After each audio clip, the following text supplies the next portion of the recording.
ನಮಸ್ಕಾರ ವೀಕ್ಷಕರೇ, 9 ನ್ಯೂಸ್ಗೆ ಸ್ವಾಗತ. ನಾನು ಋಷಿಕಾ ನಾಗ್. ಬೆಂಗಳೂರಿನಲ್ಲಿ ಅಡುಗೆ ಅನಿಲದ ಕೊರತೆಯನ್ನು ದುರುಪಯೋಗಪಡಿಸಿಕೊಂಡು ಗ್ಯಾಸ್ ಕಳ್ಳತನ ದಂಧೆ ನಡೆಸುತ್ತಿದ್ದ ಜಾಲ ಪತ್ತೆಯಾಗಿದೆ. ಪ್ರತಿ ಸಿಲಿಂಡರ್ನಿಂದ ಗ್ಯಾಸ್ ಕದ್ದು ಬೇರೆ ಕಂಪನಿಗಳ ಸಿಲಿಂಡರ್ಗೆ ವರ್ಗಾವಣೆ ಮಾಡುತ್ತಿದ್ದ ಆರೋಪಿಗಳು 8ನೇ ಮೈಲಿ ಸಿಗ್ನಲ್ ಬಳಿ ಸಿಕ್ಕಿಬಿದ್ದಿದ್ದಾರೆ. ಒಂದು ಪದಾರ್ಥ ಡಿಮ್ಯಾಂಡ್ ಆಗ್ತಿದೆ ಅಂತ ಗೊತ್ತಾದ್ರೆ ಸಾಕು, ಕಳ್ಳ ದಂಧೆಕೋರರು ಆಕ್ಟಿವ್ ಆಗಿ ಬಿಡ್ತಾರೆ. ಅಡುಗೆ ಅನಿಲ ಎಷ್ಟು ಅಭಾವ ಇದೆ ಎಂದು ತಿಳಿದಿದ್ದು ಅದನ್ನು ತಮ್ಮ ಕುಯುಕ್ತಿ ಬುದ್ಧಿಗೆ ಬಂಡವಾಳ ಮಾಡಿಕೊಂಡು ಹೆಚ್ಚಿನ ಬೆಲೆಗೆ ಮಾರಾಟ ಮಾಡಲು ಶುರು ಮಾಡಿದ್ದಾರೆ. ಬೆಂಗಳೂರಿನ 8ನೇ ಮೈಲಿಯ ಸಿಗ್ನಲ್ನಲ್ಲಿ ಸಿಕ್ಕಿಬಿದ್ದಿದ್ದಾರೆ ಗ್ಯಾಸ್ ದಂಧೆಕೋರರು.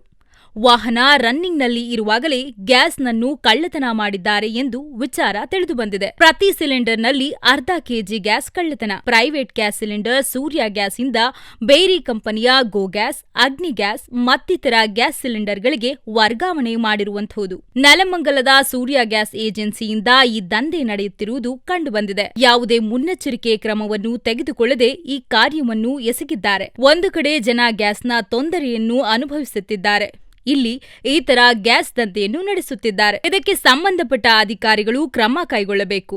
ಇನ್ನು ಮುಂದಾದರೂ ಇಂತಹ ಕಳ್ಳ ದಂಧೆಕೋರರಿಗೆ ಕಠಿಣ ಕ್ರಮ ಕೈಗೊಳ್ಳಬೇಕು.